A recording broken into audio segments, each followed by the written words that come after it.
Well, hello, and welcome back to Kings Road Young Lions. My name is Saucey, and I'll be your DM for this evening as we go on this wild adventure of role playing in Dungeons and Dragons. I can't do it alone. I'm here with four of my favorite people. They are Rosa, Gator, Bronson, Solomon, the Young Lions. Say hello, Young Lions. Hello, young lions. Hello, young lions. There they Hello. are. And they're doing well. At the end of last session, things were getting pretty dicey here with Vanessa McDragon. We'll do a little recap to catch everybody up. Last session was combat heavy, right? It was a necromancer battle with the Lich Queen. This is the daughter of Vance McDragon. She goes by the name Vanessa McDragon. Some call her the Nepomancer. You can guess why. And she was dropped by a long-range guiding bolt from innocent little Rosa Blackthorn.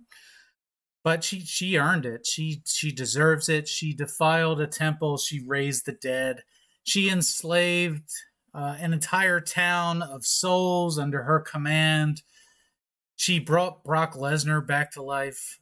She many offenses on her behalf. But she's been dropped inside the church. This is, of course, the Church of Mirrodin, or the Temple of Mirrodin, I should say, which is the old stomping ground of the Blackthorns, Rosa and Rosa's mother, Mama Rosa. Of course, Mama Rosa is missing. Unconfirmed kill at this point. No body has been found. So, party, we're going to start right where we left off, but first let's get a little mood music going. And we are standing above the body of Vanessa McDragon. So let's hop over to the map. So she had made it to the threshold, right? No, not quite. Okay. She had done a misty step and a sprint. Had she not tried to ruin Bronson's life before that, she might have made it all the way to the door, but that's not what she did. She had to get one last slap on Bronson, which nearly killed him. I thought she was trying to go out like a side door or something like that. So she only made it about halfway down the far aisle. That's right. She was headed for the actual door at the southern end of the building, correct? She was running down the aisleway on the outer edge of the pews. Right. Okay. Where there seems to be less difficult terrain. That would have been the shortest path to escape, but she never made it. Oh, yeah, because all the skeletons and everything like that. Got it. Yep. She had an angry fleece-maned lion jumping on her, scratching, biting, and a really pissed-off half-orc who was in a frenzied rage. And one little hobbit with little legs and a nasty guiding bolt. So we drop her, and then... so party, here we are. But before I ask you what you want to do, I'm going to need everybody to make a dexterity check. 20. Dirty 20. 9. 20. 5. And for Snuggle Cup? Oh, yeah. Ooh, How deadly is this effect? Really good. Because that might be his 5. For Snuggle Cup, he got a 22. A 22. Great. Okay. So let's go ahead, and the two 20s and the 22. You have an action here. What would you like to do?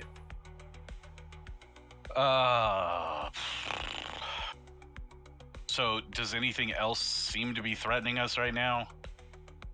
Are there windows on this in this area? Are they all stained glass, or can I see through them? Yeah, they are stained glass windows, with different pictures of Mirrodin throughout, different stories, pictures depicting different events in the history and the culture and the religion of Mirrodin. Because I really want to find out whether or not the stuff outside is still roaming around, Okay. or if all the undead have perished with Vanessa. Okay, so you're focusing outside the window for a perception check. Okay, and how about the other 20? I'm just looking at where we are and what we're doing here. I guess I'll just make sure everything's dead. Like anything, because they already like started to stand back up previously. So I just like go over to these bones here and I'll just kick at them to see if there's any unlife left. Okay, so you're searching the ground for signs of life. Great. And how about Unlife. and how about Snugglecup? Snugglecup's still angry. He eats Vanessa. All right, so he's chewing on the body. Great. All right, so let's have a perception check from both Bronson and Gator. Nah, that's not super great. That's a 10.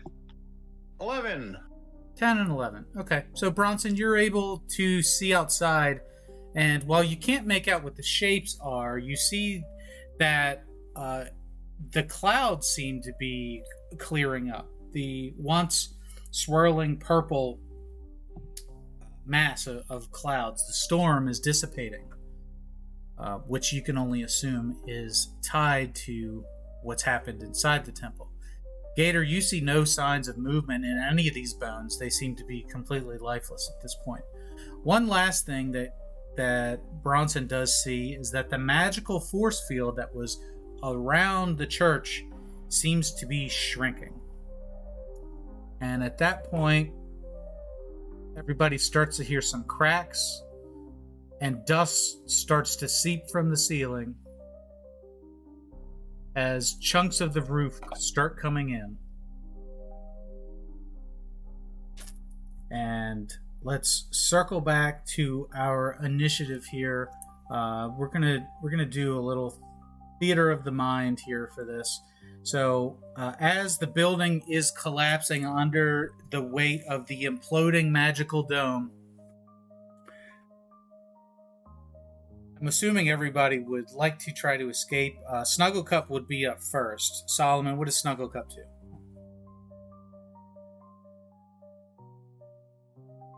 So the building is starting to collapse? Correct. Under the pressure of the magical dome, which is shrinking. I think flight or flight. He's an animal. He realizes that's not safe. You know what? I'm gonna make an intelligence check for Snugglecup, which is -2. So if he can roll 12 or better, he'll come and save me because he loves me. That's a 15. Snugglecup runs over to Solomon, grabs me by the collar in his mouth like I'm a little lion, and runs me out the door. All right, so runs up here, snatches you up, and then goes to make a full sprint out the door. Okay. So we'll say about there. Does that? Yeah, that makes sense. Yeah, so you're not going to be quite out here at the correct initiative here. We're going to make a save. Okay, so that'll be Bronson and Gator up next. So I've still got my expeditious retreat, so I can really book it. And I say, Rosa, uppies. And I attempt to scoop her up and shimmy out the nearest door. Yeah. Perfect. Okay, so let's just have a strength check with advantage.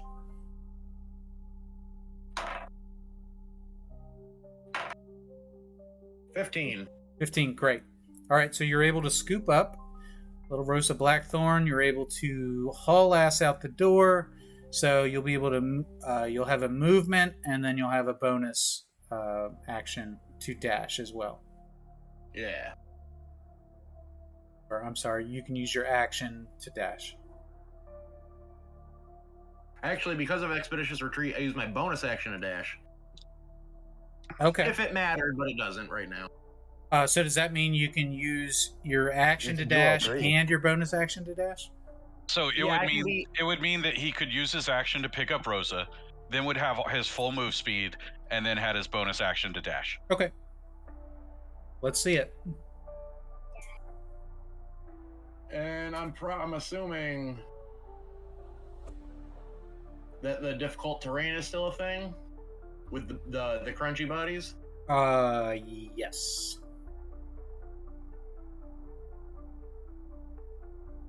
40, 50, 5. So, oh come on, let me have it. So with 60 feet after accounting for difficult terrain and such, Rosa and I get here. Perfect. Okay, and how about Bronson? Rosa's gonna have to move herself because I can't. Puppies.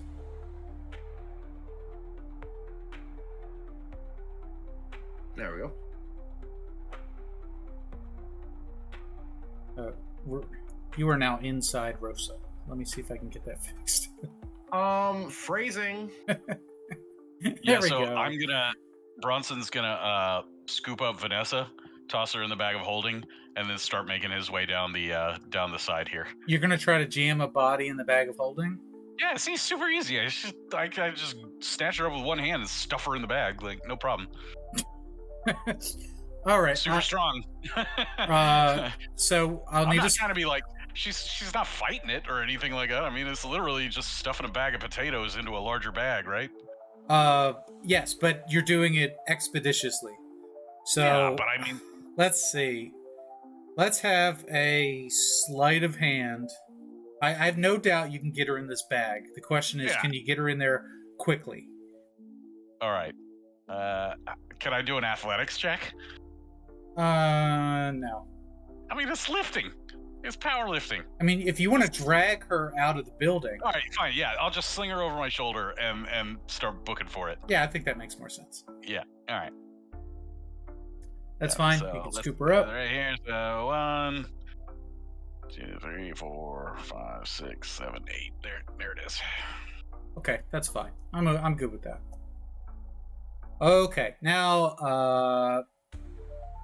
I would like to have everybody roll a dexterity saving throw. I got a 19. 4. Ouch, 7. Wait a minute. 6.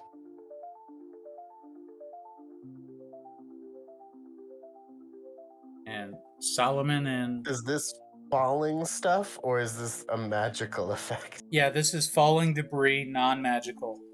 Alright, I got a 17. 17 is good. How about Snuggle Cup? Oh, yeah.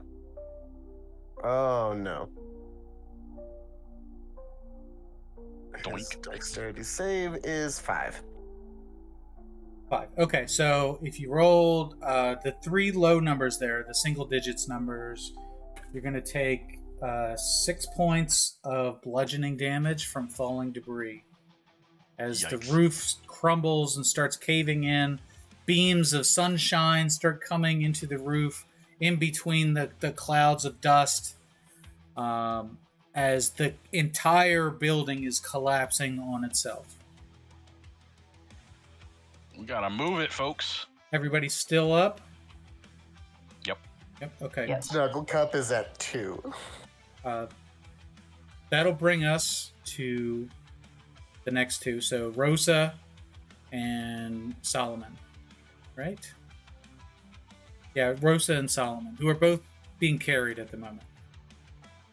I will still use my action to spend my last spell slot. Sorry, Bronson. it's not for you.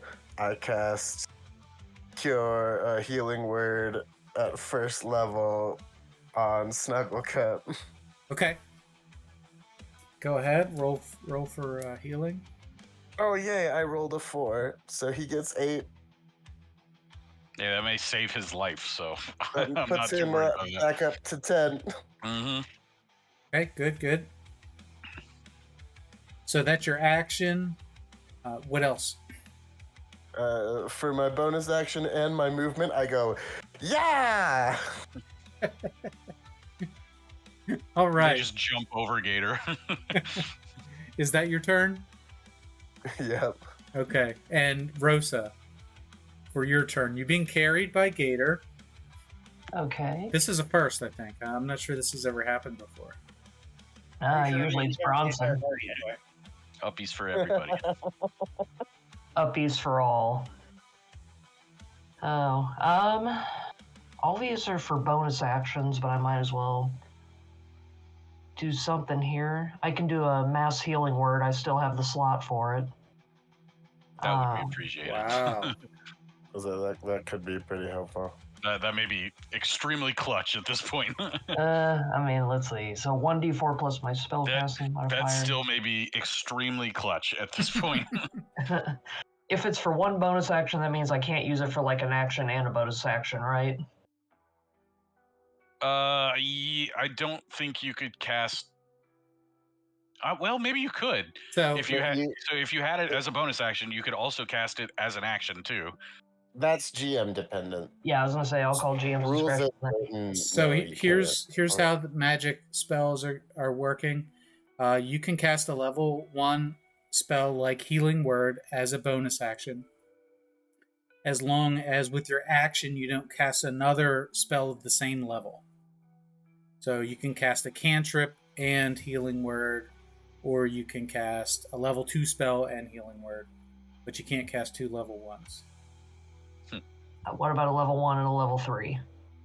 Yeah, that'd work. Sure. Yeah, as long as the casting time for one of the spells is 1 bonus action, which I believe Okay, yeah. Healing Word is one of 5 spells that are of that description.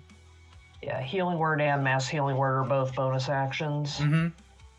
Okay. I mean, I might as well because I know some of you guys are hurting more than me. The Healing Word is only for one person, though, so who needs it the most? Here's going to be a Bronson, really weird thing to say, but probably me. Okay, because there will also be a Mass Healing Word after this. Yeah. Okay. Yeah, I got 6. All right, let's see. Okay, I'll keep it at the first level. 1d4 plus my modifier. Both of them are 1d4 plus my modifier. Okay. Bronson, you heal 10. Hell yeah. Ooh, nice. That's And- a fat heal. Okay, and that was just the straight healing word. Bonus action will be the mass healing word, which will be for everybody. Ooh, you get 11. Nice. That die is going over there. So 10 and then 11? Yes. Oh, And everybody gets 11. I'm Everybody super gets happy 11. about that. Hell yeah. Nice. I'm feeling more Bronsonish now. That's it. Okay. Is that your turn? Yep, that's my turn. Okay, that'll bring us back up to the top of the order with Snugglecup. Snugglecup does as commanded and yas. Okay. Double move action. He'll spend his action to dash. Difficult terrain be damned. He can move 100 feet. We get outside. Yeah, I think there's some running involved, and then there's some leaping, and I don't doubt that you can get out the door. I'm good with that. Is that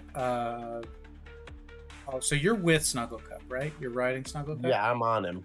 All right, so let's open up your line of sight outside. As the smoke is clearing, we can go ahead and we can get rid of all this smoke. We don't need this anymore.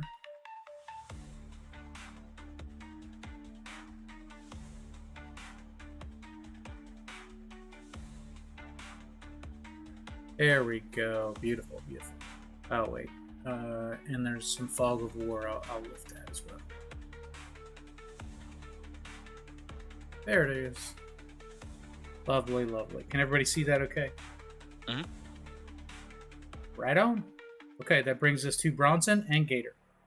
Yeah. I'm sorry, that was Snug's turn. Yes? Anything else? Yeah. Okay. No. Yeah, so Bronson and Gator would be next. Yep. Let's see. Gonna head to here, and then gonna jump over the bones, and should be able to do a long jump to here. Let's see, 1, 2, 1, 2, 3, and then I think that puts me right there. Okay. And with 60 feet, Rosa under my arms, through difficult terrain, I get there.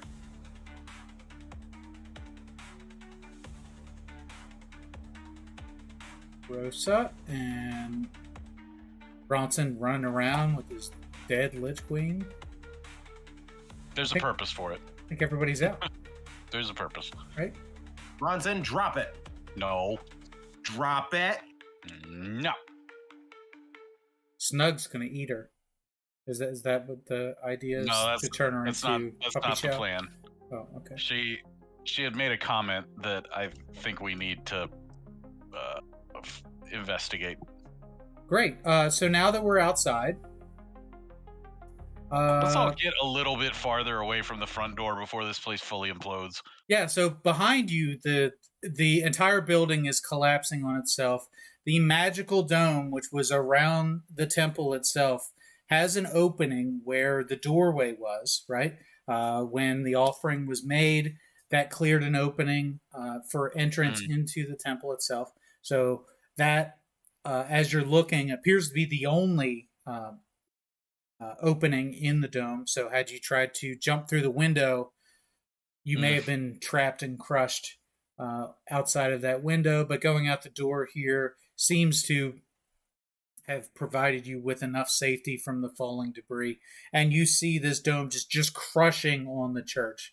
And Rosa, how do you feel in this moment as you're seeing the inevitable destruction of this revered building? You know, on the one hand, very, very upset, but on the other hand, it was probably for the best. That place was very, very tainted, very defiled. We can always rebuild it, make it prettier. Just have to accept how it is. I set Rosa down at this point. Yep. Yep, and I just watched this church implode. Yeah, let's get down the steps a little bit. Wait, but since this building is imploding, I want to get in the face of the dead Lich Queen, and I go, "You moved the headstones, but you didn't move the bodies. Why? Why?" Anyway, moving on. So yeah, I guess we're all just kind of watching this collapse, just sort of like, I guess not anticlimactically, but just sadly, you know. Yeah, I mean, how does it feel to watch? I mean, not great for Rosa. That's, you know. Well, how does everybody else feel about it? I mean, how do you? I mean, I feel bad for Rosa. Bad for Rosa. Okay. Yeah. Yeah, that's. I go over here. I kick the bag. Oh yeah, she's not in the bag. Yeah. Oh. Yeah, she's just on the ground. I ended up having to just fireman's carry her out. Okay. Well, I kind of, not like super hard kick, just kick her like, you suck. So I think the first thing that we need to do. So first is let's get some situational awareness. Are there any zombies shambling about? No. Okay. Peace has returned to the graveyard. Yes, yeah. Upon investigation of your surroundings, you notice that the fog has lifted. It's dissipated. The swirling clouds above you have finally left as the sun finally comes down, and all the grass around you, it's not the green that you see here on this map. It's all dead it's been deprived of sunlight for so long that it's just gone. There are open graves everywhere where you can tell that bodies have crawled out of their shallow graves, and there are zombified corpses kind of strewn about. They look as if they had just fallen in place Okay. and just dropped to the ground. Other ones were Slumped. maliciously destroyed, and some of them were vaporized. There's no sign of the big undead, other than the literal zombie Brock Lesnar, who was at the top of the steps, has not moved, has not reanimated, is still where he was Where we dropped him. obliterated. That's right. In the distance, there are 2 hills with a path leading back to the ghost town. On top of those 2 hills there's a mausoleum on each one of those hills. The doors of each of those are still shut, so they appear to be untouched. And there are roads, one going off to the west and one going off to the east. The road off to the west has craters in it, where it looks like things have exploded by some means. And the path off to the right appears to be completely vacant. Rosa, what do you want us to do here? I mean, do we need to start setting things back to the way they should have been? Do you want us to bury bodies, or is this your judgment call here? This is your spot. We should try looking for some survivors. There could be some people hiding out. Yeah, still that who Yeah. were was my able second to thought, was avoid. checking the mausoleums. Yep, that was my thought too. I did have one question about surroundings. So from where we're standing, can I see kind of the state of the actual town? Like, I know it looked like it was, aged like so many years and stuff like that. Is it still like that, or Well, it's a was still part of it? you're at a distance and you're in a lower position. Okay. Right, all the roads rise up steps, so We're in it's like a little it's clearing. difficult to tell, but you can see the sky above where where you presume the town to be. The sky has cleared above, and there are birds in the sky.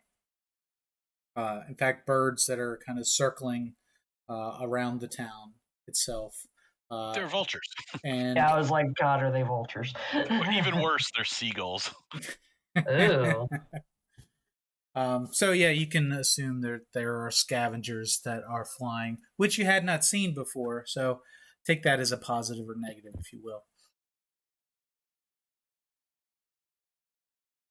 Well, I suppose we need to check for survivors first. All right. So You know what?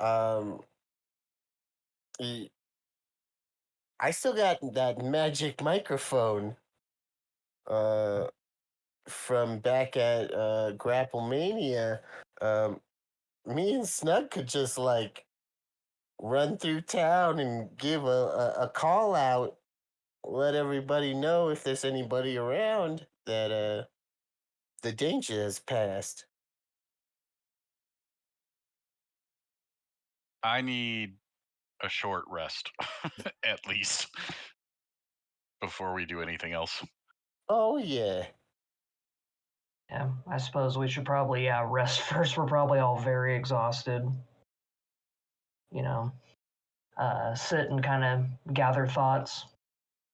Might be good. Gator is very interested in trying to, with his magical knowledge, maybe figure out if there's a way to restore these like drained hit points, like from the necromancy damage or from the necrotic damage.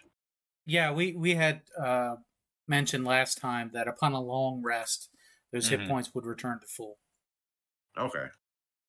So you're of the mindset of we need rest in order for me to feel better.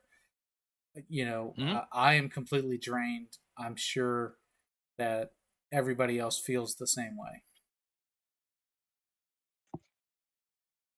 Yeah, I just don't think we have time for a long rest at this second.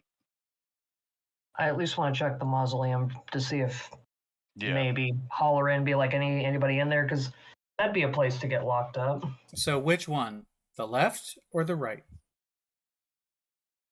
You know what? Let's do it this way. Evens odds.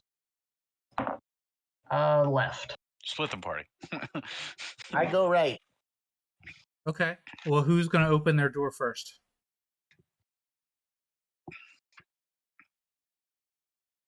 I'll We go with look Rosa. across the hilltop, and I hold up my hand and count down 3, 2, 1. We open them at the same time. Yank. And Yeah. then the ghosts come out. Yeah. Well, I hate to be anticlimactic, but they appear to be just normal mausoleums. One of them is more ornately decorated than the other, but they appear to be for nobles, people of stature within the community.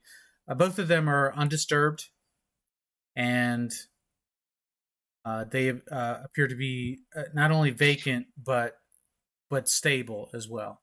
There is a bench inside of each one of those for reflection, and one of them is filled with different types of pots and kind of fancy crafts that would accompany. It's more ornately decorated than the other one. Mm-hmm. The other No one in there? The one on the left exudes more of a aura of strength, of dignity, of stoicism. It's more simpler decorated, but it is still an honorable resting place.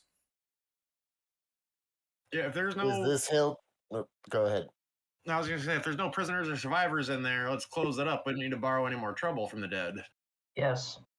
Rosa, let's have a history check. Okay. Do I get an extra bonus to that? Yes, I do. You can with Channel Divinity. Let's see. So, 24. Oh yeah. So you recognize that these mausoleums, certainly the one in front of you, but probably both of them, belong to the Baron and the Baroness of Suplex City, the original founders of the city. So they are fancy resting places.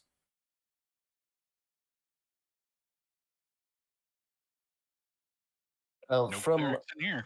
the hill, you said the mausoleums are on separate hilltops? Yeah, they are on hilltops across from each other of equal heights. Is this a better vantage point overlooking the town? Sure. Yes. Yeah. So if you walk around the backside of the hill there, you can look down on the town and you see the town itself. There are no signs of ghosts or fog rolling through the town. It is more well lit than it was before. There is one unsettling image, though, of the town center with high-rising poles above the center courtyard with horizontal beams and then bodies swaying on ropes from more than one of those beams.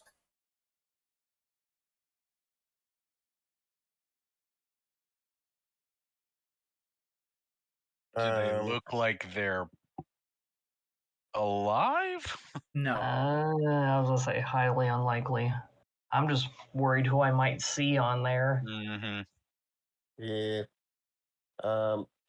From this overlook position, I pull out my magic megaphone Sure. and I say, "Residents of Suplex City, if you're still alive, come on out. The show is over. The young lions have come to save all your lives. Come on out. Show yourselves. Join the audience." Okay. You know, I hadn't planned on this, but let's have. I'm gonna let you roll for it, but I don't know what to have you roll. Let's have a Persuasion. charisma roll. Yeah. Just flat charisma? I'm Like not a persuading like a anybody? let's have a charisma saving throw. Or charisma saving throw. Okay. Is this a magical effect? Is it a magical effect? No. I mean, really, this is like a luck roll, but I don't know what mechanic to use for luck. Just a That's D20. right. I'll make a charisma save. Here we go. Yeah. 14. 14. Okay. Well, you don't hear anything. You don't hear anything because this megaphone is very loud and reaches very far. But you are certain that that if anybody were in town, they could hear you, and maybe even from the SS Celtigar, they could hear you. Hey, shout out to my man Gus out there in the bay. Don't fire leave. at We're that. fine. We're switching you.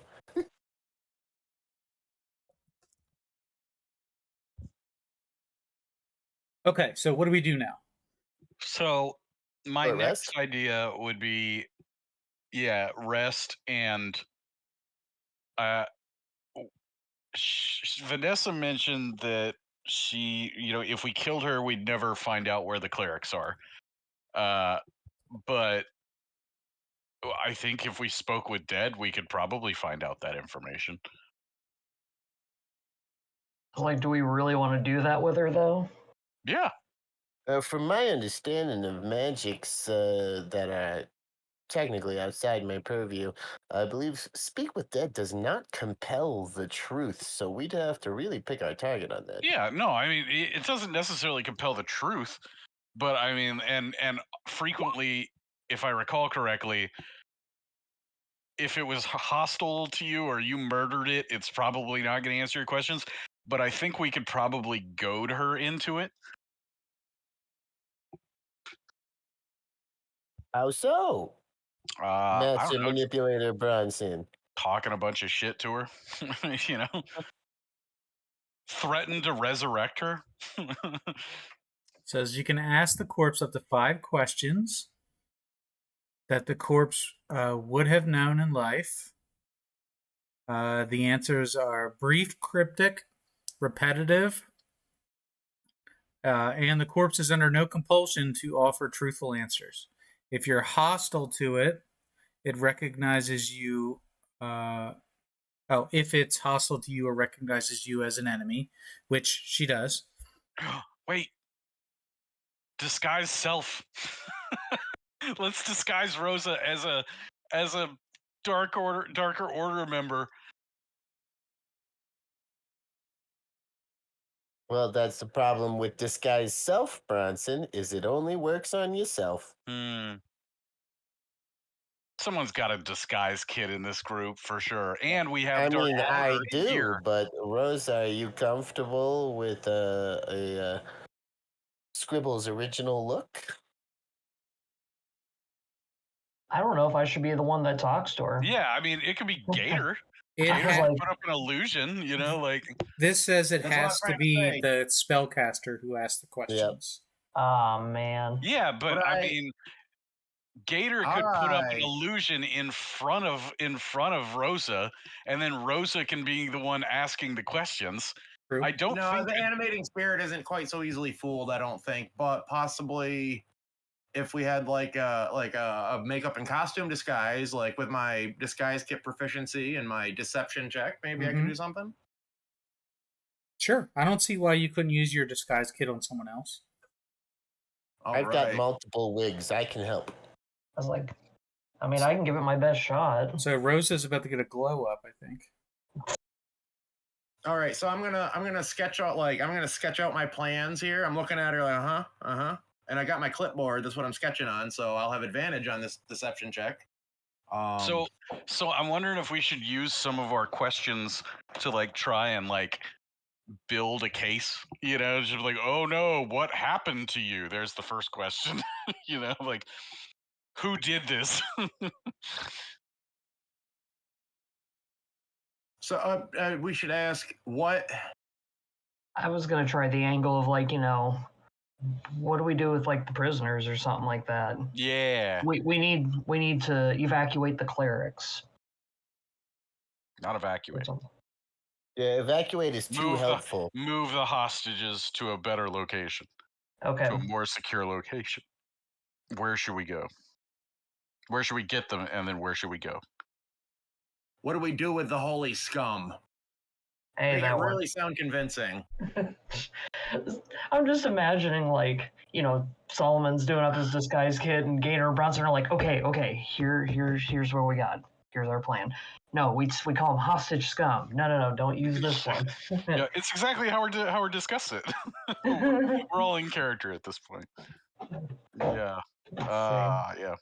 I probably need to write down the 5 questions or type them or something. While they're doing that, because I'm assuming that it's going to take a little while to do, I am going to sit down up against a gravestone and have a short rest. Yeah, can we take 10 minutes? Sure.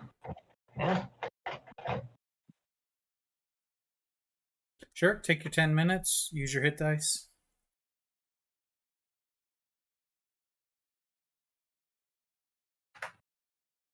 Use my arcane recovery. All right.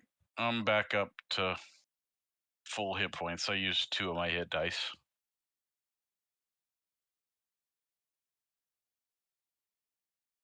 And that means I get my second wind back, and I get my action surge back.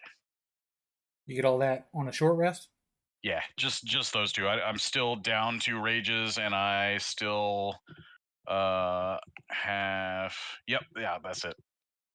Okay. Because I didn't use reckless endurance. All right, so what are we doing? I think the plan is to speak with dead. All right, so first things first, we got to make Rosa look very Dark Ordery. I apply heavy dark eye makeup. Lots of midnight blues and purples. I got the perfect wig for this. And would you like to try a nose prosthetic? I got an array.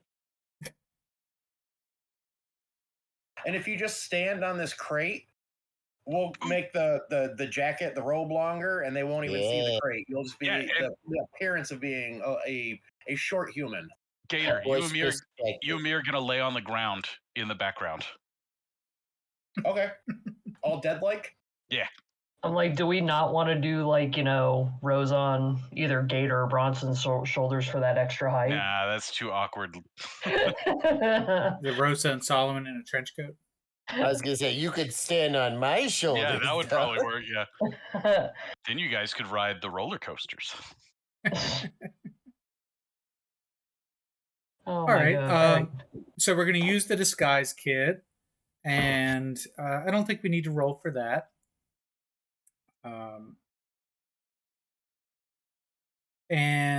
Okay, so we're going to do a speak with dead. Is that right? I want to confirm questions before we do that. Okay. What are we? We're finding out where the hostages are. So we got 5 questions, right? All right, let's see here. So the first one... Put yourself in the shoes of someone who just arrived at the scene, but they're on her side. Yes. The temple has been destroyed. Various undead are lying about. She's nowhere to be seen, except for like when they find her corpse. Obviously, they have to find the corpse. So it has to be from that angle. All right. Additionally, if you 2 were serious about pretending to lay dead in the background, then potentially asking what happened might not be the best opener, because that implies that we showed up, found the assailants who killed her, can assume what happened, and then killed them. Be like, what happened? I was killed by those goons you just killed. Yeah, okay. We already figured that out, So the first question should be, how did you fail this bad? But aren't you technically? I'm an underling, or taking the place of like an underling. I don't know if I should be questioning the Lich Queen in such a way. All right, gang, I've been sitting on some information that maybe affiliated with just the fact that this woman is involved with the Darker Order. I've got a theory. And I Alright. think that the man at the top would be good old Daddy McDragon. Yes. So, do we know about him as like the party? I know we do as the players, but I don't know if we've been introduced to him You've never met other than him. what she said. You've never met him in person. You know, you've met his children, both his daughter and his son, and you've met his business associates, but you've never met him in person. But I have evidence that he's engaged in shady material with the oh man, now I forgot the name of the place. Gobby Lobby. Gobby Labby. Yeah, he's got lots of assets. He's got influence and connections. And considering how one of his kids was close to Grapplemania, and that thing got burned to the ground, and I'm just gonna say I didn't see little McDragon Jr. there when that happened. And now she's the Lich Queen who completely destroyed Suplex City? He's obviously a string puller. I've seen the financial documents. He's seen the books.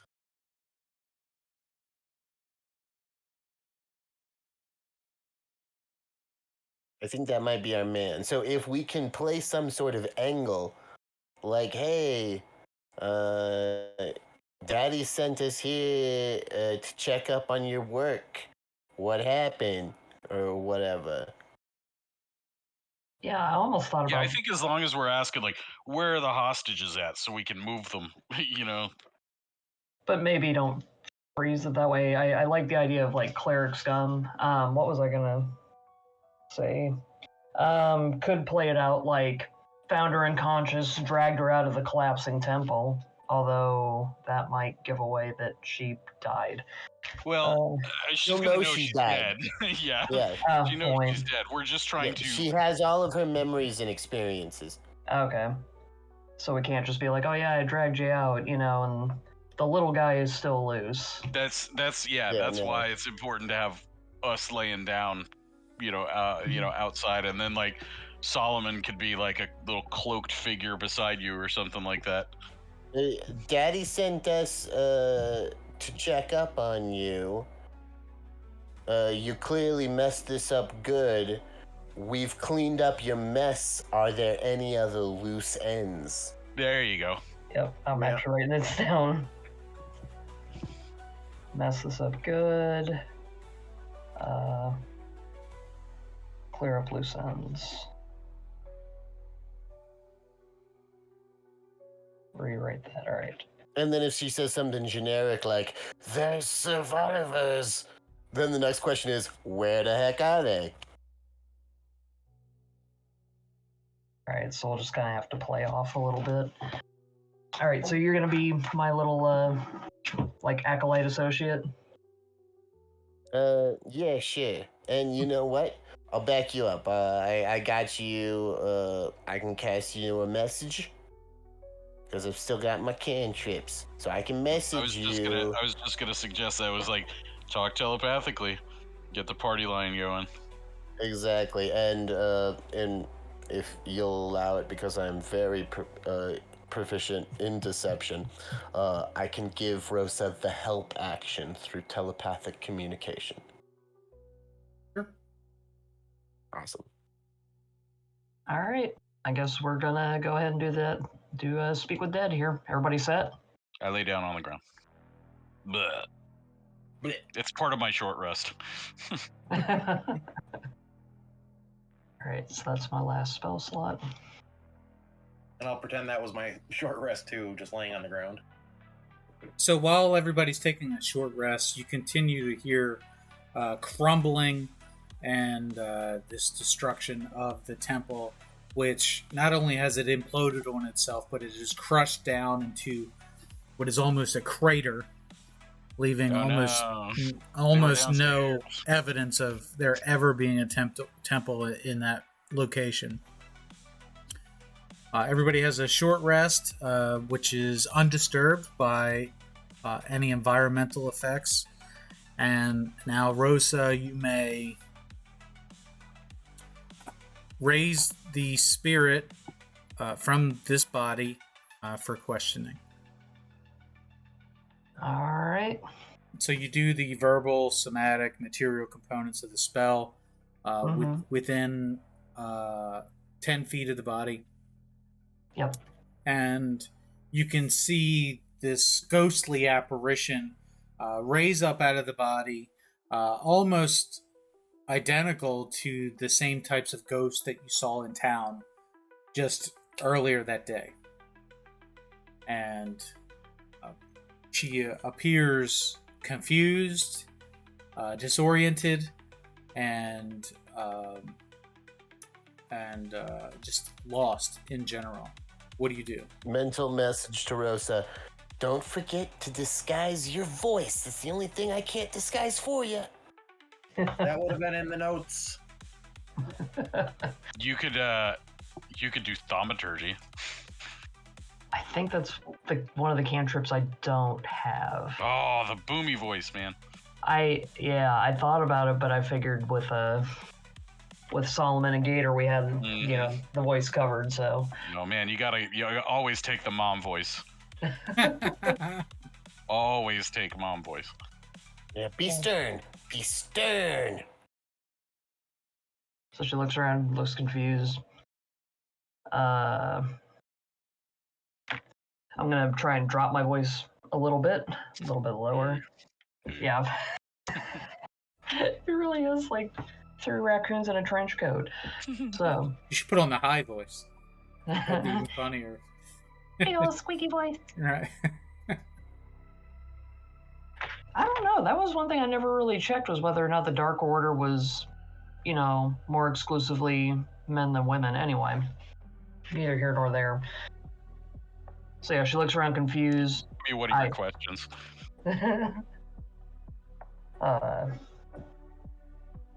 So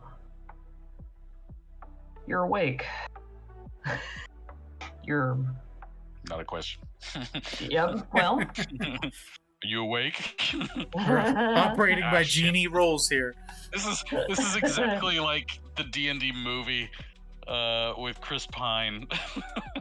No, it's got to be that episode of The Simpsons where Apu has to go back to India to request his job back, and they only get 3 questions, and Homer blows it back going, "Are you really the head of the Quickie Mart? Yes. Really? Yes. Really? Yes. I hope this has been enlightening." Come again. Was he really the head of the Quickie Mart? No need to thank me, Apu. Your dear father sent us. Seems like you messed up what you were asked to do. You messed it up good. It's not happy. We need to clear up some loose ends here. What loose ends do we have? She repeats the words in her ghostly voice, just still disoriented. She repeats, "Loose ends. There are none. I've done my part." Mental message. So there are no survivors? Do I get to answer back, or is it... Yeah, you can answer back, Solomon, yeah. Yeah, you just speak freely between each other. Yeah, there's no duration on this either. Now so clarify. Now clarify, and it won't seem weird or anything.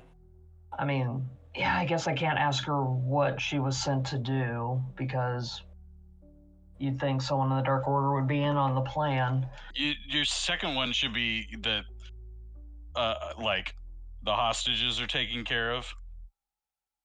Is that what we're calling them? Yeah, I mean that's what they were.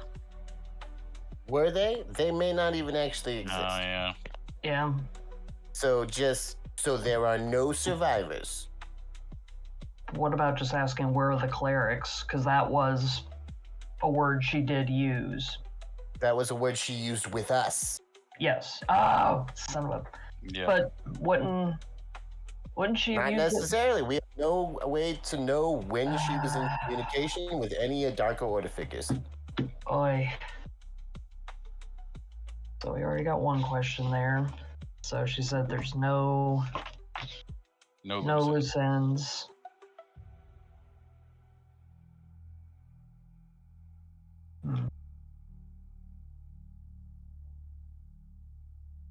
I guess asking what is left to be done probably wouldn't. That's the same question, just asked differently.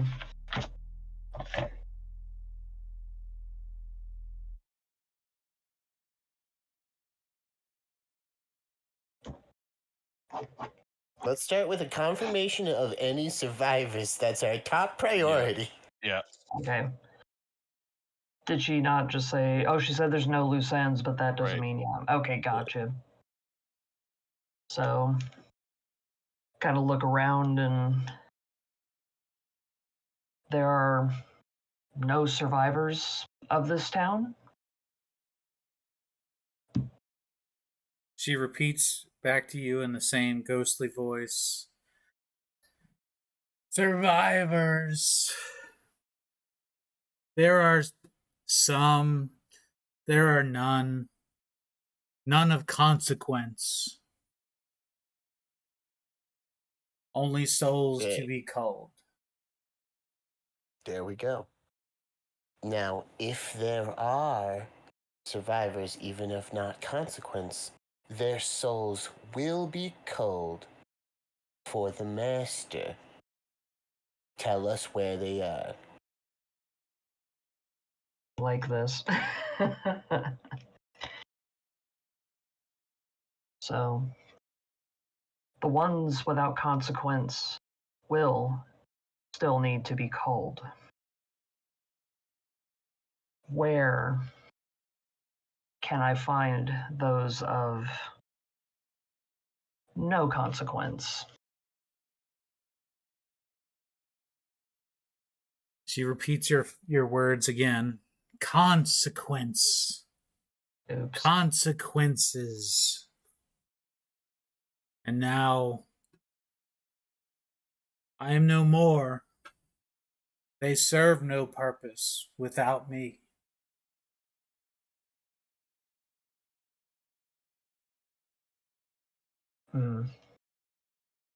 They could still. Yeah, they could still serve Still, Darker Order. Exactly.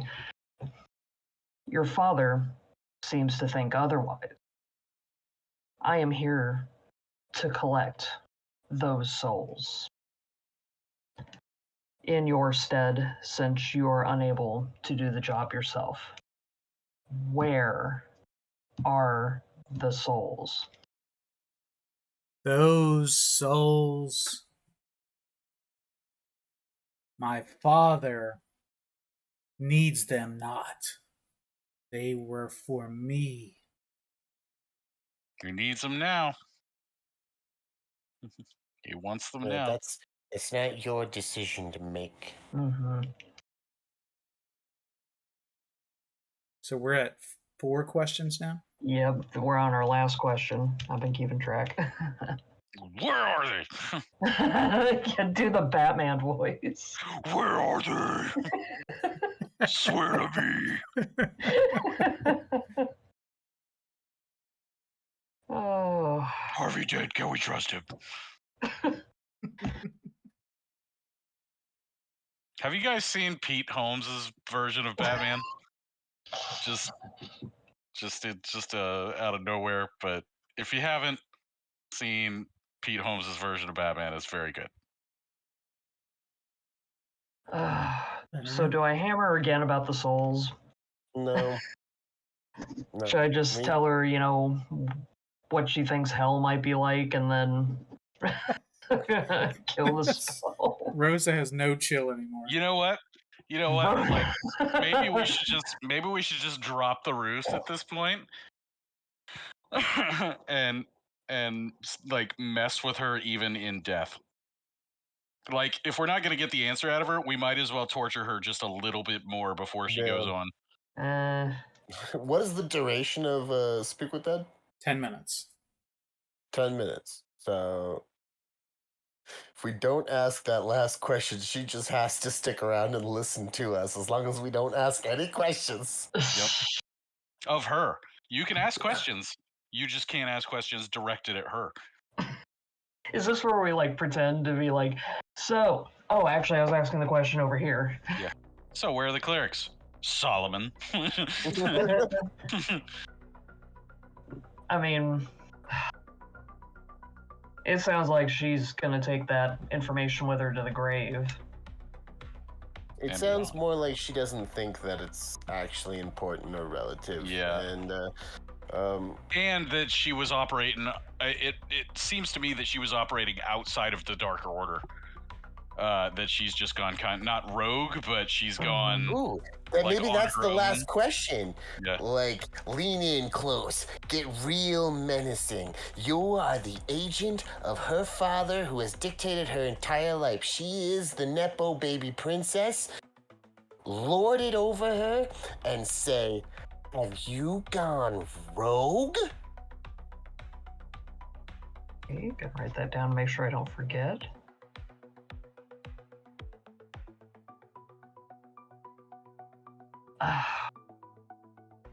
Last question should be: a sphincter says what? What?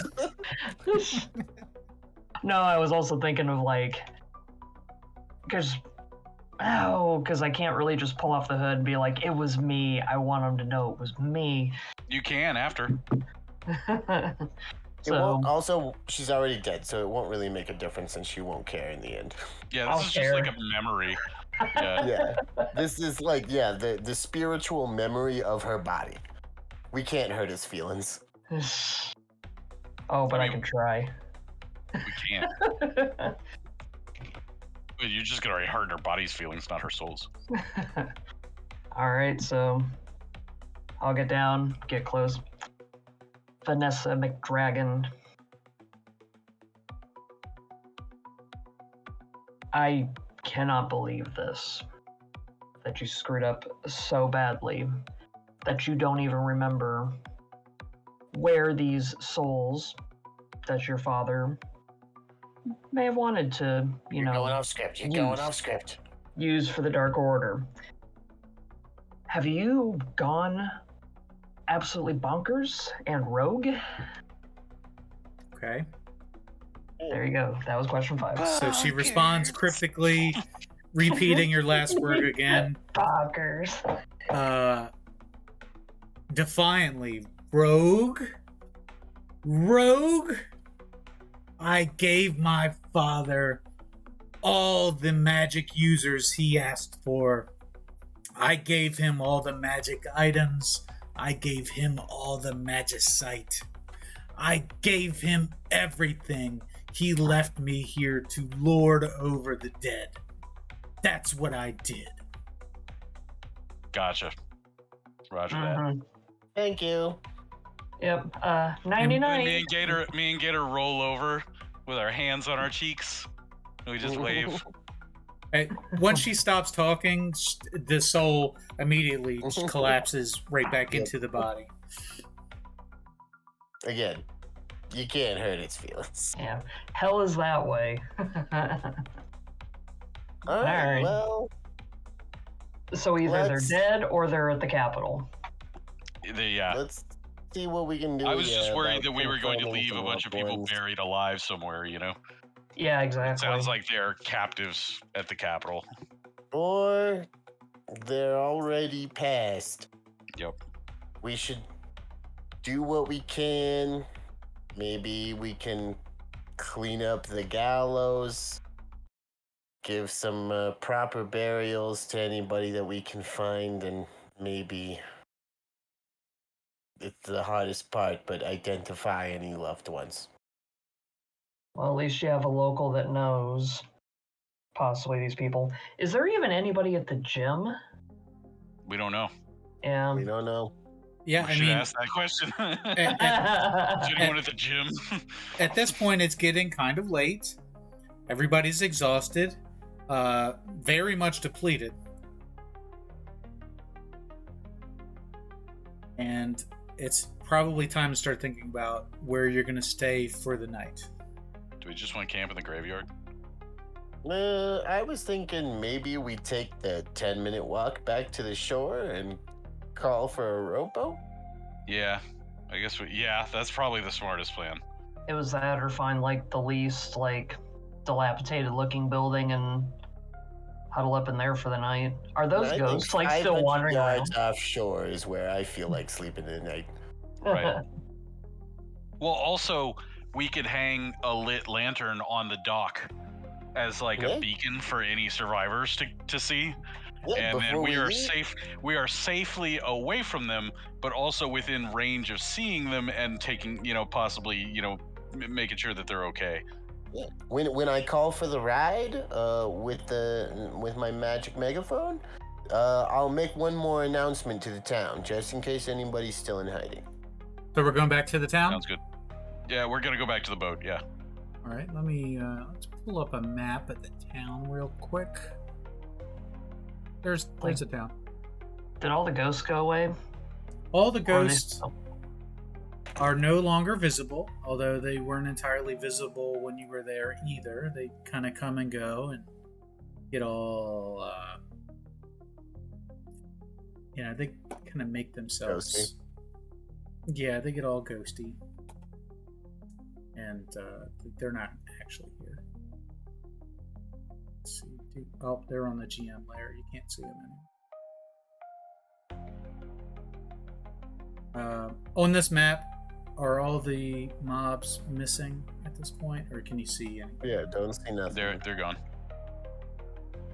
Okay. There was one that was there. Okay, we're good. Yeah, so I'll show you the rest of the town, and you can explore as you see fit.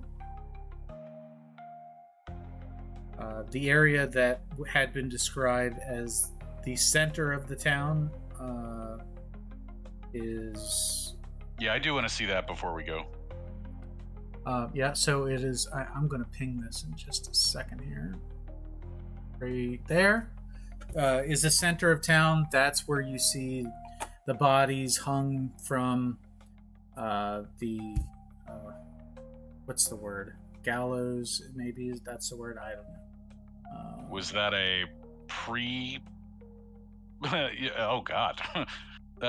So does that look like it was a Dark Order thing, or is that just the way that they deal with like criminals in Suplex City? Rosa's never seen anything like this. This is a defiling of bodies and of the town itself. At the center of that square is a pyre where there are bones of those who have been burned. At the center of that fire, there is all sorts of things there. You can tell. You can only imagine what type of horrific things happened here.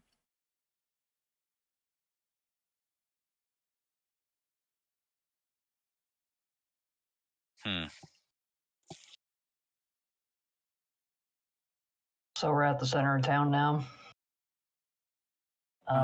Yep. Again, is this a thing that we want to deal with now, or is, time of the essence? I mean, because I'm more than happy to cut down bodies and start giving burials, but, this is going to be a lot of work. I was like, mostly I just want to identify if, any of these are people I know or family or any of the magic users. The bodies are dismembered in many occasions. There are just bones remaining in other situations. The ones that are hanging are severely desiccated, having been picked over by the birds. It'll be very difficult to recognize any of the corpses, especially since Rosa hasn't been here in a very long time. Gentle repose, gentle repose, gentle repose. Just burn all your spell slots, making corpses look good again. I don't know if I have general repose, but All right. I don't even know if it is Anyway. 5e. We're not gonna get any information from the bodies. no. They appear highly desecrated. Let's just get out of here, and if anybody makes themselves present, we'll let them know that we're still here, and we'll check back in the morning. Okay, so you go to the docks to light a signal lantern, is that right? Or do you use the megaphone in some way to contact the Both. ship? Both. Use both, okay. Okay, so you do both of those things, and while at the docks, you do hear a faint voice from somewhere in the town. Goddamn ghost! And it's two words from a shrill voice far in the distance. Two words. And the words are, "Excuse me!" Oh, Jesus. Oh. Yes. And then you hear the words repeated again, "Excuse me!" Okay, I call back. Boo. And approaching the docks, you can see that there's a heavy-set woman with a terrible short haircut, and Karen haircut. yes, that's a great way to describe it. And she is kind of shambling down the road. She is completely disheveled. Who knows from under what rock she has emerged from. But she does have the movements of the living. She does not appear to be moving as in the same way that the zombies had. Her shamble is a more lively shamble. Excuse me, ma'am. Be ye friend or foe? I raise my crossbow. So she continues to walk towards quietly. you, and she demands to speak to the leader of your group. Hello, I'm Solomon Scribbles. I'm the official representation of this group. Okay, she says, "You have to help me. We need to go. That's your ship? Let's get on the ship Yeah. now." Well, it's still a ways out, so I'm gonna need a little bit more information before we taking you anywhere. Do I know this person? Do you know this person? History check. All right. Yeah, I'm glancing over at my shoulder at Rosa like, am I about to kneecap this chick? She's 18? the last survivor. 18? Mhm. Yeah, you recognize this person as the town loudmouth. Oh, good. She is from a wealthy, well-to-do family that is well-respected, and she's the black sheep of that family. The matriarch, if you will, living off the reputation She of her married into husband. a really good family. Living off the reputation of her deceased husband, who has been deceased for quite a long time. She goes by the name. She goes by the name Vieira, and upon recognizing who she is, even you have to roll your eyes. Mhm. Why was it her that survived? Is the guilty thought that runs across your mind. Anybody else besides you? Vera? She tells you, I don't know. Just please, you have to help me. How are you the We're only gonna one help. still standing? She says, I hid. I did what I had to do. I just hid. I stayed out of the way. I just avoided everything. Did you see them take out any of the clerics? We're trying to find the clerics of Moradin while we were here. So she averts eye contact, but she's nodding her head as she's being very measured about the way that she responds. And she confirms saw them take everyone. There was nothing I could do to stop them. What did they do with them? Yeah, did they take them somewhere alive? They took all the clerics and put them on a boat. Yeah. All right. Okay. All Thanks, right. push into the drink. No, just kidding.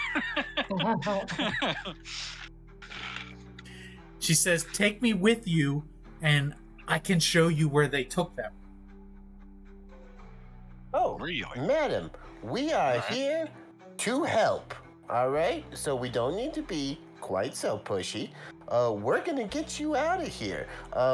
There also does not need to be a quid pro quo in this situation. We are rescuers. You get me?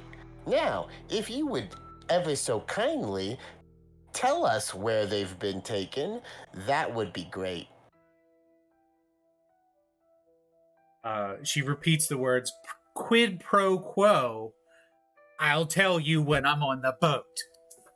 Gator steps forward and says, yes, squid pro row, dispel magic. It's not. It's wow, going heavy on that one. All you're gonna do is remove her makeup. You're gonna hit her with a dispel magic. Really unhappy. You guys are gonna be really unhappy. All right, well, I'm rolling my d20. She's definitely got a glamour going, but that's it. But that's it. It's I gotta bleh. Sorry. I just used this and I still don't even remember. So I rolled a 15.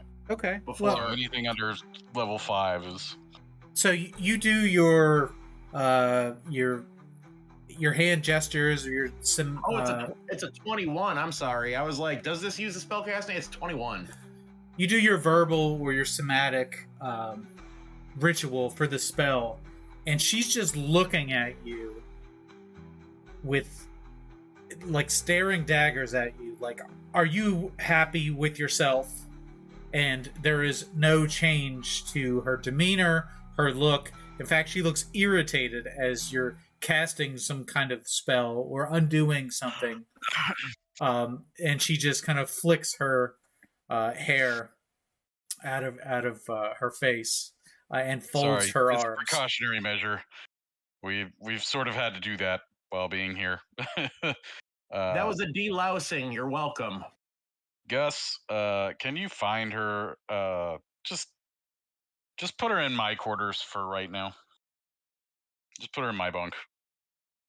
It's comfortable. Okay, we're going to get you out of here. Before we do, we're going to finish lighting a signal lantern.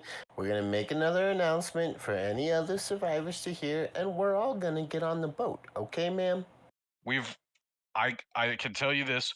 We've dealt with the Darker Order here. We're not in any immediate danger, and we're in rescue and recovery mode right now. So she finally ceases talking, folds her arms, and she's impatiently kind of tapping her foot as the rowboat is coming from the SS Celtigar in the harbor and is approaching the docks, having seen the signal light. And Solomon, you're going to make another proclamation through the magic microphone to bring in any other survivors. Yeah. Kindly citizens of Suplex City, survivors, standing strong through the darkest hours. If you're still here, our ship will stay overnight. Come down to the dock, light a signal fire, and rescue will come. Or you can wait until the morning when we return. The threat has ended. Suplex City, good night and good luck. Nice. Yeah, where's the clap emoji? Yeah, there we go. Fantastic. So the rescue boat arrives in the docks with enough space to bring everybody +1 onto the boat. and we'll return to the ship unless there are any objections. No, that should be fine. Okay. There are no Now, other. The question is tomorrow, do y'all want to stay on the dock and just keep an eye out for any other survivors while I go up to the gym, or are we all going to roll as a group? We're gonna roll as a group. Okay. Yep. Okay. So you go out to the ship, and everybody's going to take a long rest. Yes. Little Yes, the long rest. little food, little rest, relaxation. Great. We will wake up the next morning, and we can stop with the spooky music because it is a beautiful morning. It is the most beautiful sky you've seen in a long time. It's like the day after the tornado comes through, right? Let's play some happy music. There we go. Okay, so back on the SS Celtigar. What do we do, party? Everybody feels good. You've had your long rest. You've healed up. You got your spell slots back. Snug, slept great. Don't look at that. Where? Here, look at that. All right. It me. That's right. There we go. Here we go. We're on the ship. So what do we do? If everybody's topped back Has up. anybody gathered in town? Does it look like anybody's come down to the docks overnight? It does not. I mean, I'd be a little wary too. I mean, it sounds too good to be true. So I guess I could understand that. We'll just try and keep an eye peeled. And then, like, we could leave instructions for Gus to go ahead, and if anybody shows up and lights a signal fire, to go ahead and bring a rowboat and, get, maybe make sure that they're not wearing black and purple. And then, after that, put them on. We'll put them on take the a boat. bigger crew to shore with us so that, like, maybe Gus and a couple of the boys will man the docks. Keep maybe 2 rowboats there while I just you want enough- and the I other want enough Celtigars crew. head up to the gym. Yeah, I want enough crew on the ship to make sure that they can't get overrun by anybody that gets brought back, and then we got to have enough people to hold their own at the dock. Like, put the loudmouth to work too. She'd be able to identify people from town. Yeah, there you go. You're Miss, what was your name again? It was Vera. Viera. Viera? Velveeta. It's Viera Goro. All right, Fiera. Would you be how so kind dare as you? to It is potentially Viera. liaise? Yeah, I said exactly what you're saying, Fiera. It's just gnomish twang. Don't worry about it. She appears Viagra. visibly Good point, irritated by this conversation. If you would be so kind as to potentially liaison, I'll let you use a magic microphone and project that wonderful voice of yours. To do what now? To inform the citizenry who may have also survived of their wonderful opportunity for rescue, which has so graciously been provided to you. Well, Right. we're gonna have to roll saves against busted eardrums in about 10 minutes. If I was that's gonna say, gonna be the rip case. my ears. Yup. Yeah, so she'll take the microphone from your hand, kind of snatch it a little bit too aggressively, and kind of suck her teeth and just, gasp. Like, we're wasting our Just time. let everybody in town know that you're alive and that you've been rescued and that the danger has passed. That's all true, right? And I'm not asking anything for you from doing this favor to your fellow man. She said, fine. This is, for the record, this is so stupid. We're wasting time. We need to leave. But fine, I'll do you this favor. And so she takes the microphone. She can't figure out how to make it work. You right? just push the little button. She kind of You just bats push it that on the little button side, on the side. and No, you gotta push the little button. she's got it like backwards. Turn it around. Yeah, the single button that's on the front of it there. Yep, push that. The balls go Now, on the bottom. So you get some feedback in the microphone, like not sure how she did it, right? You probably couldn't make it do that noise, even if you had tried, but it does get to the point where she can speak, and she gives a text, and it's the booming voice, and then she calls out to her people, excuse me, Suplex City, it's time to leave, come to the docks now. And then she looks turned into a kindergarten teacher. and so she looks at Solomon, waiting for your approval. that was fantastic. And I take my microphone back, and then I speak out, be like, Suplex City, as you can see, we have rescued the most obnoxious one amongst you. If any of you are still alive, please come to the docks. We will rescue you. Perfect. Okay, lovely. With that said, If you come to the docks, we promise to leave her behind. what would we like to do next? Head to the gym. Great. So Get to Rosa, the you'll be docks. leading the way. Yes, I will. There is one thing I want to do before we leave town. We can do it after the gym. Okay. I would like to claim the crown of Vanessa McDragon. Okay. Oh, yeah. Shit. I completely forgot. Yes, I would love... We need to loot that corpse. Oh, sure. I just want the crown to use for later if we run into Daddy. Yeah. I So want to throw it at his feet. I'm Yeah. a pretty princess. So yeah, you can take the crown and 2 magicite stones on her, but no other currency or anything of use.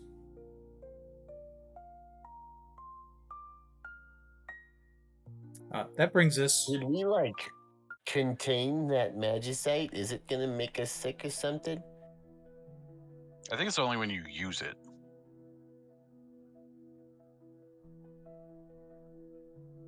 Alright, well, that should be easy. Well, it's hard to say. You've seen magicite used a couple different ways, so you are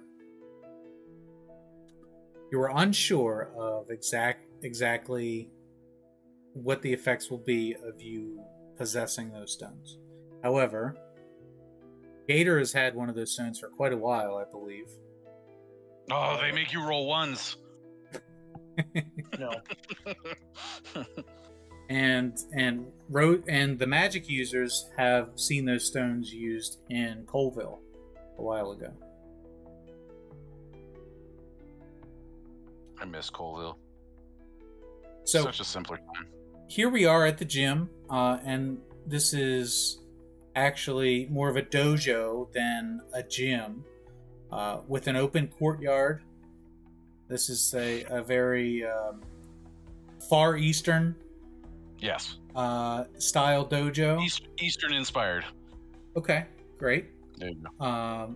Where there is this open courtyard with stone pavers and some carefully manicured trees in the courtyard.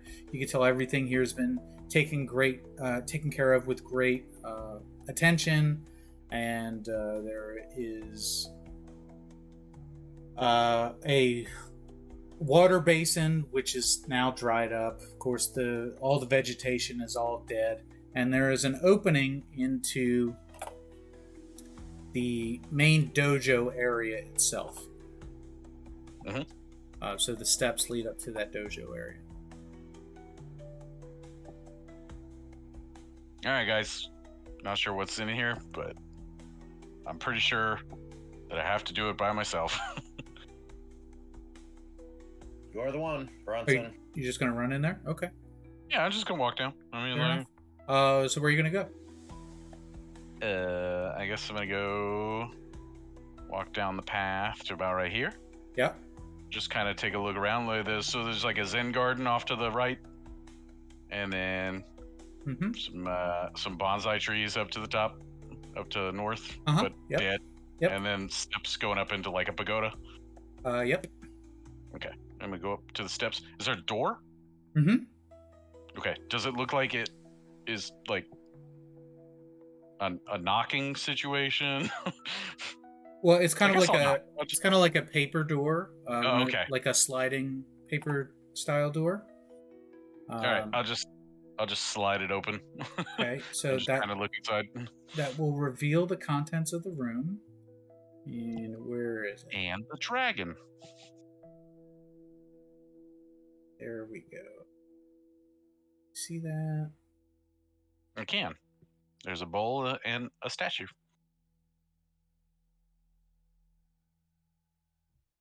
All right. Yes. So there is a bowl and there is a statue in front of it. And there is this larger area in front of it, which is big enough for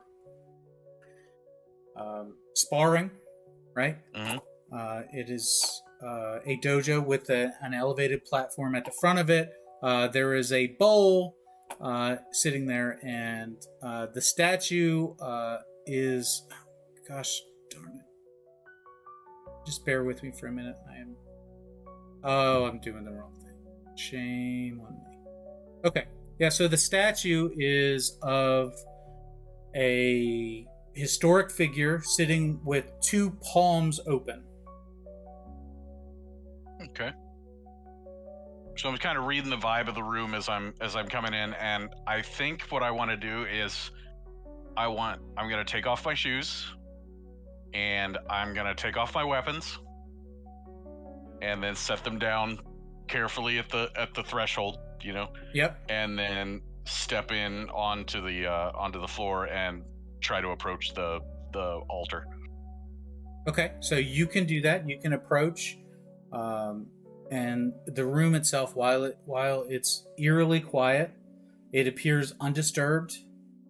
There are no remains of skeletons or anything like that, and you're able to approach all the way to the bottom of the steps there, directly in front of this bowl.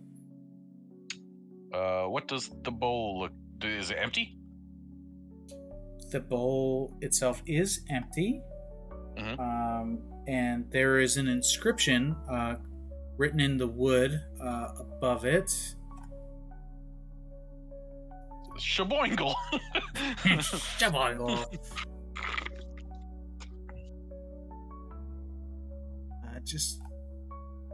All right. Give me a moment. It says something, and I forgot to open it. Shame on me. That's not it. I pick up the bowl, and it says behind you, and then I'm like, huh? And then it just get punched in the face. Okay, here's what it says. It says, honor the past with a gift of grace for spirits who rest in this sacred place. 3 gifts to enter void of fear. 1 pure, 1 gold, and 1 sincere.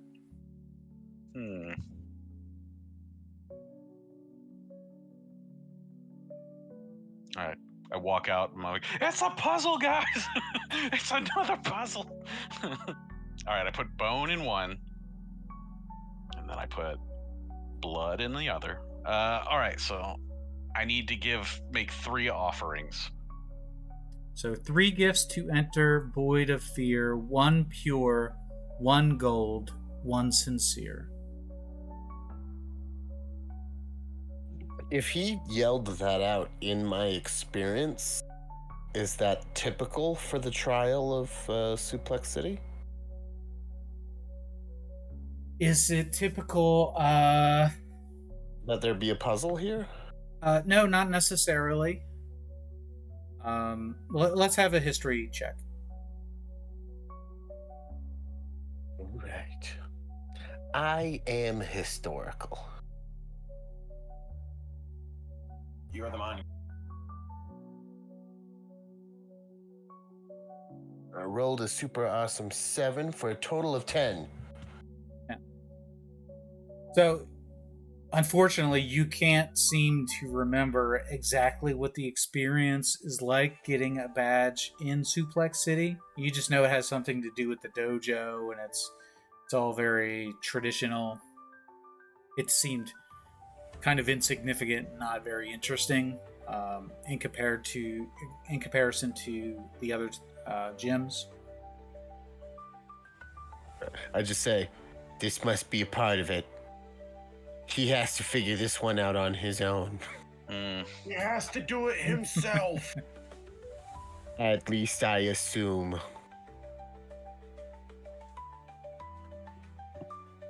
One pure, one gold, and one sincere. I don't really have a lot of stuff. Intelligence. Well, that either. But yeah, I'm armed to the teeth, but outside of that, don't really have much in the way of things that I can give. The answer is Denmark. First of all, I want to put the bowl in the open hands Okay, of the statue, you can try that. and set it right first, and then I'm gonna kind of maybe take a look around to see if there are any items that fall under those categories. So, the bowl itself doesn't sit great in the hands of the statue. The hands are pretty flat, whereas the bottom of the bowl is curved. So it doesn't appear to be like a good fit. However, so there is a curved depression in the floor where the bowl sits. gotcha. So it's meant to be there rather than it hasn't like fallen out and I'm Correct. not resetting it or anything like that. That's correct. Okay. Well, I mean,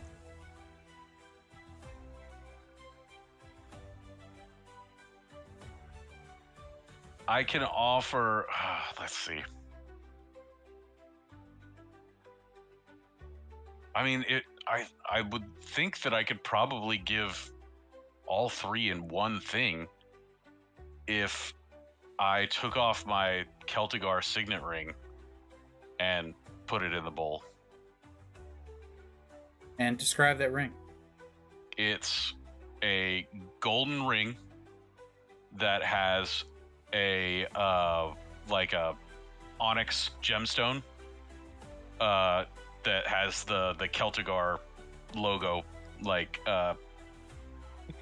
carved into it, so you can make a wax seal with it. Okay. Well, yeah. It's called a crest. Say what? It's called a crest. Yeah. Logos are for companies. Oh yeah, sorry. Crest or a Yeah. signet. The family crest, yeah. Yeah. The heraldry, yeah. So upon placing the ring in the bowl, the ring itself starts to become translucent. And in exchange, in the hands of the statue, a translucent sword appears laid across the open hands. It is relatively shorter than a normal sword that you would carry. Sure.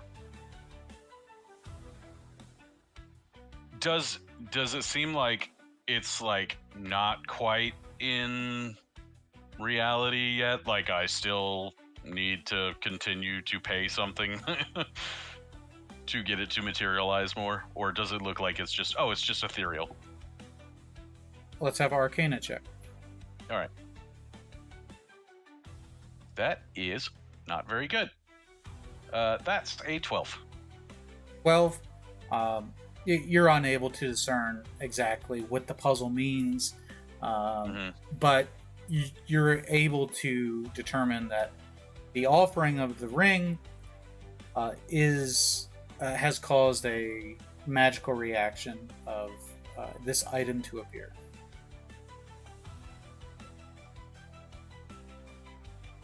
Okay. Can I reach out for the sword?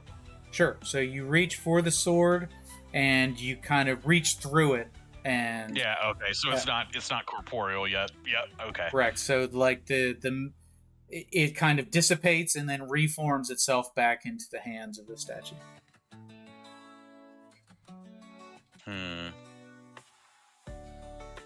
So everybody outside, while this is going on, what are you doing?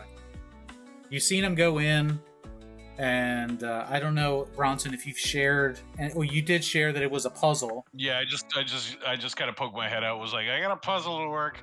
And Solomon has said, you're gonna have to figure it out on your own. How about Gator and Rosa? I'm stumped, but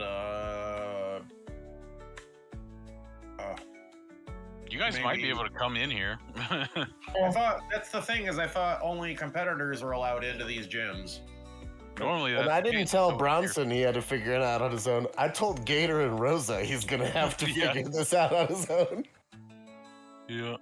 I mean, I'm just meditating, to be honest. It's been a lot to process the last few days, so. I'm like leaning against a rock and whistling. So what about Gator? God, that's a good question. Oh,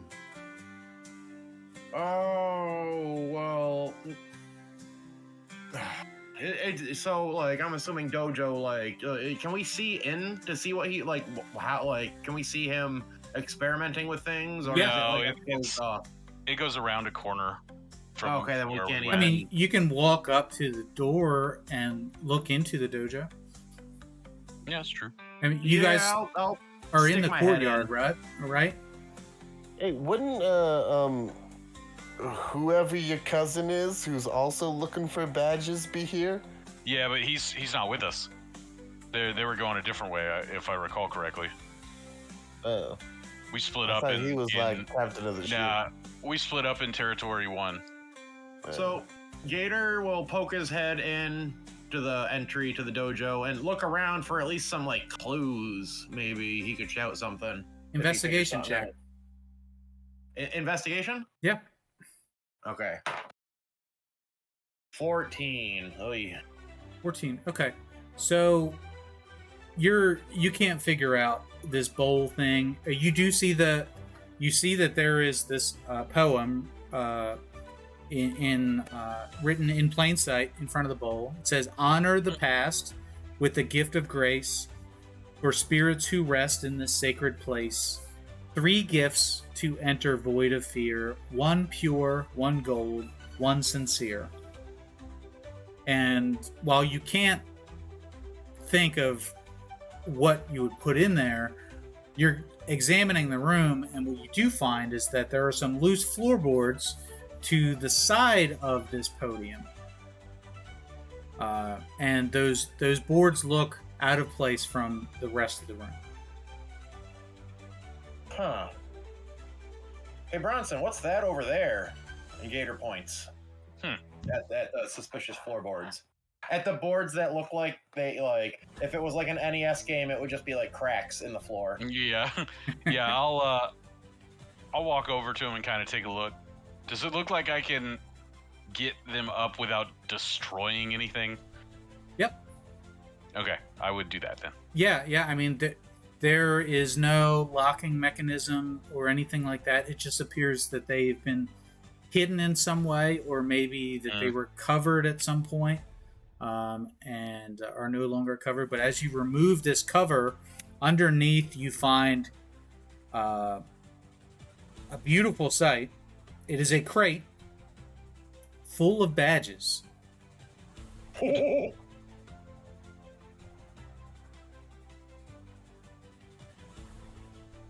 right, Bronson, do the right thing. All right, I kind of eyeball that, and you said there's another spot that the floorboards are, or is it just in that one spot? Just the one. All right, I'm just gonna go grab a badge. Just one? Yeah, just one. Okay. So you now have it. Is in your it the possession. right badge, or is it like assorted badges? It is a new badge. Does not match any of the other ones that you have. And then I'm going to put it in the bowl. You're going to put the badge in the bowl? Yes. Okay. So the badge has the design of the dojo on it. So you put the badge in the bowl, And I say, I could have just stolen this, but I'm trying to do this legit. I'm trying to be sincere here. It's like, how sincere? okay. Is it made of gold? Well, the signet ring is made of gold, and the badge, while it is gold in color, probably not solid Right, gold. it's brass, right? Right. And your promise is sincere that you weren't going to steal it. Yep. So both of them become even more translucent than they were before, with the sword laying in the hands becoming more opaque than it had been before. And then I pull out the book and I put it in the bowl as well. So remind us what that book is. And I say, I need this back because this isn't mine. And then I put it in the bowl. I'll explain it later. Describe what this book looks like. It's a large tome. It would fit on a lectern, no problem. And it's filled with hymns and stories and a bunch of parables about being good. And I don't know. I kind of skimmed it. It's I haven't pure really had time. paper, baby. Yeah, it's but it is a liturgy in service to Moradin. Okay. And while this appeared off camera, do you want to share with how you came in possession of this object? I will after the trial. Okay, great. So you place that into the bowl with the two other items, and all three of them vanish as the sword forms into a solid state in the hands of this statue. All right, I pick up the sword. And you reach for the sword, unsure of whether or not it will actually, it's actually tangible. But in this case, it is, and you hold up the sword. It is a short sword that is silver in color and has a pommel with hooked ends that curve up towards the point of the sword. In the center of the sword is a red cat's eye. I hold it up to the sky. I have the power. Thunder. I thought you were doing like a Link from Legend of Zelda, like ba-na-na-na. It's the Sword of Omens. Dangerous to go alone. Here, take this. Yeah. I'm gonna hold it up and I'm gonna look through the cat's eye. Okay. Let's have an Arcana check. Ho! That is a 13 this time. So nothing happens, but you feel kind of cool. Although the sword is kind of small in your hands, you feel a little silly. And Gator, you see him doing this. What's your reaction? So this looks like not a regular weapon, like not just like some even masterwork piece. I'm assuming it looks like you couldn't have just bought this off the shelf. No, I mean it is a sword that it's a corporeal sword that formed out of nothing, and is unlike any sword you've seen before. It seems like it's more built for form than it is for function. Mm-hmm. And then it's decorative. I'm gonna take the sword and I'm gonna walk down onto the main floor. Okay. The dancing floor, as we say. Yeah, you're able to descend the steps without any incident or anything preventing you from doing so. And then I'm going to kneel down. And I'm going to put the sword out in front of me. Yeah. And then I'm just going to kind of meditate for a second. Okay. Gator's just watching. See what transpires. What do you expect to happen right now? So I'm expecting that something is going to trigger, now that I've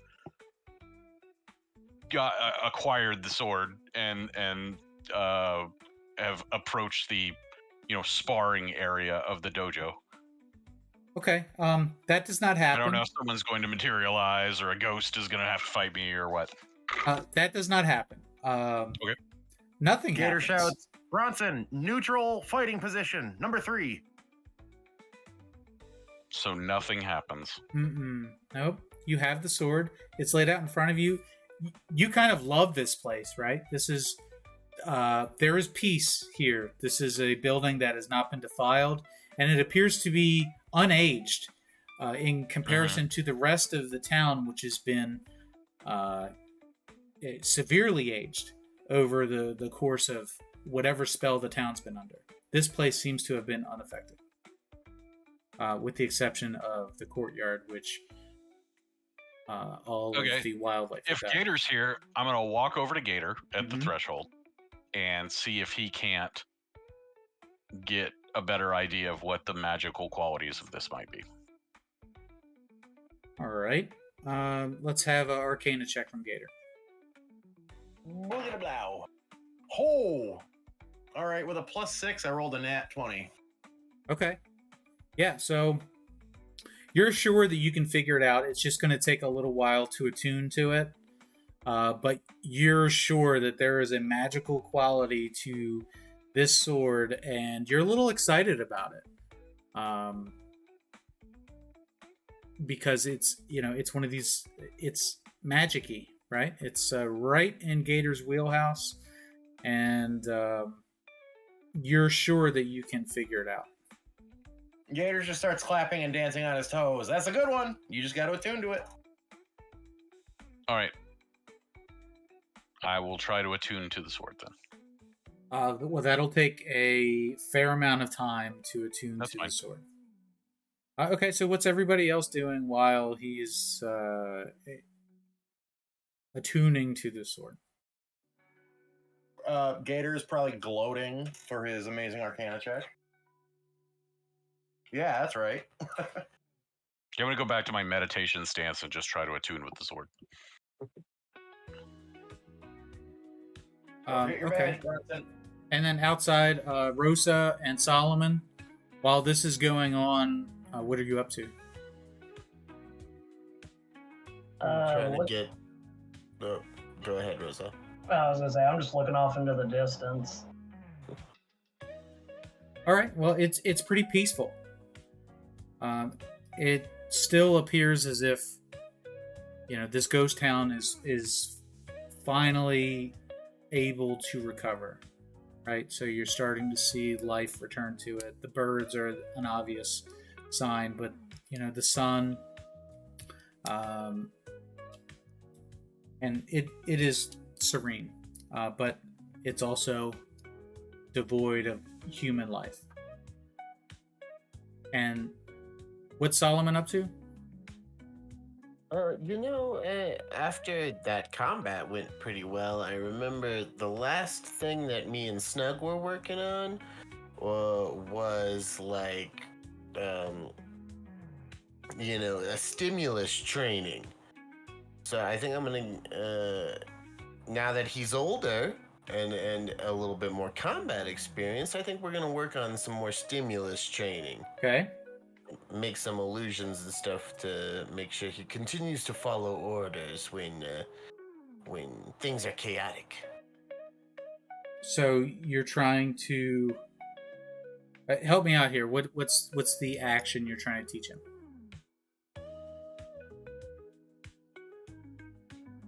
Calmness? Just relax? Something along those lines? I'm teaching him to listen to commands. Oh, like focus. While, being bombarded with stimulus, like flashing lights and bangs and sounds. Okay. Well, let's call it focus command. Where there's a with horses, that would be war horse training, basically. Yeah. Sure. Yeah. I'm fine with that. Let's have a animal handling check.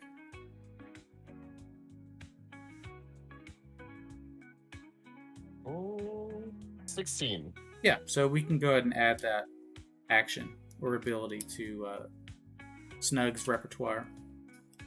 So now he will respond to you when you command him to focus. Shape up. Hell yeah. All right, so back inside the dojo, Bronson, so you're attuning to the sword, and at this point, with the help of Gator, who is using his arcana ability, you're able to figure out this sword is a +2 short sword, and it has the magic ability of being able to reveal one truth per long rest. And that is one... It works the way a genie lamp would work. You ask it a question, it'll show you the truth by peering through the eyes at the center of the sword. Does that make sense? Mm-hmm. Okay, great. So we're going to call this the Sword of Truth.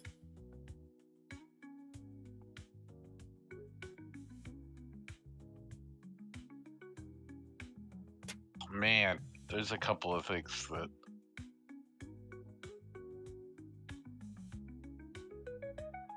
Gator, what do you do at this point? So you've also discovered this, the abilities of this item.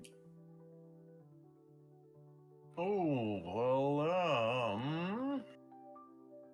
kind of curious what that, what exactly. There was a big ritual going on in the church with the lich lady. So does that mean, like, was she attempting to, like, I guess I'm, like, curious what stage it looked like she was in. Like, can I use an Arcana check to determine, was she trying to become just was she already a lich trying to be a demi-lich, or was she, like, a human trying to become undead? Let's have a history check. History. She's trying to become a Dracolich. Bro, I rolled off the 19 onto... I watched it stop on 19 and then go, fuck. Anyway, Are you using your clipboard?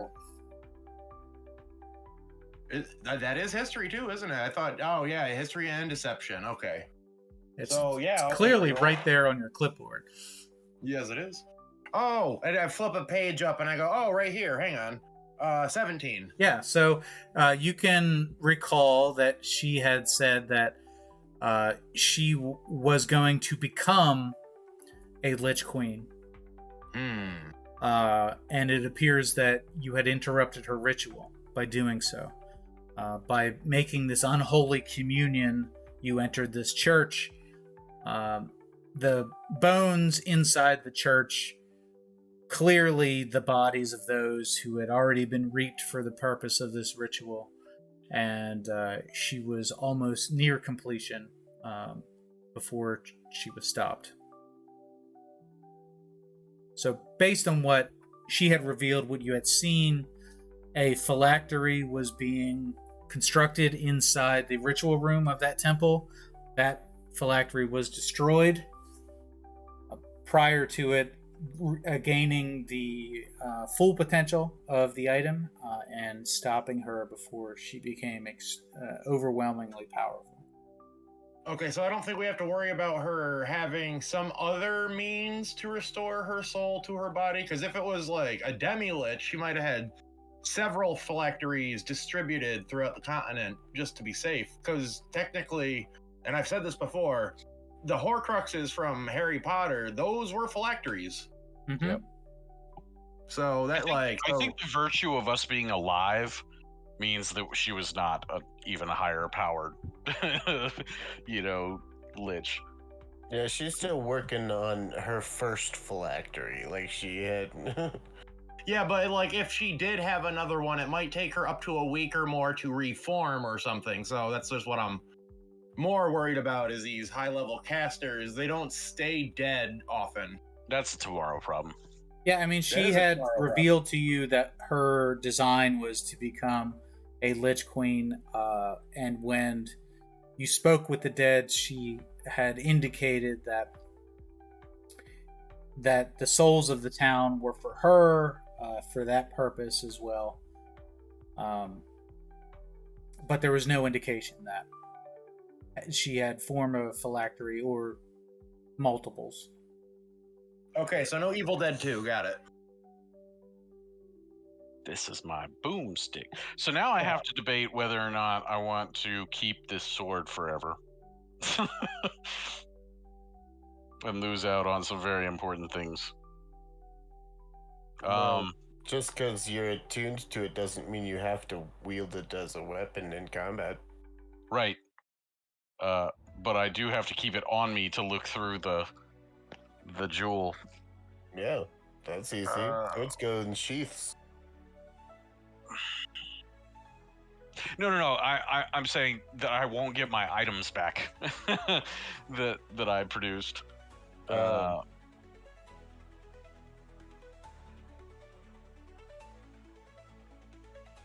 right. So for the first thing is, I'm gonna say, my first truth that I want to see is how to complete this trial. Okay. So as you hold the sword up to your face, you begin to see visions of the trial, and the original intention of this trial within Suplex City was a sparring competition between the gym master, a unarmed combat grappling style submission wrestling. However, you see flashes of that same owner coming under attack from spirits and apparitions, and him casting a spell upon this place to protect this sanctum. He had hidden the badges, but not too well, and had created this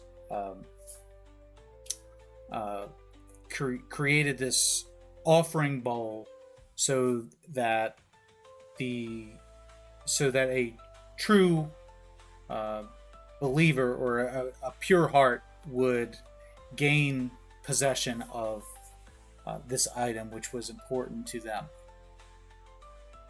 Shortly after, you see these apparitions finally devouring this man and turning him into a shadow form.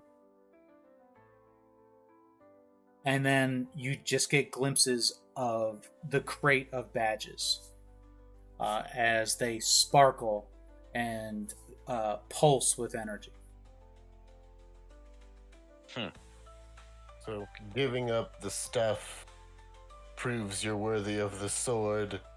Sword shows you where the badges are. So I'm gonna call out.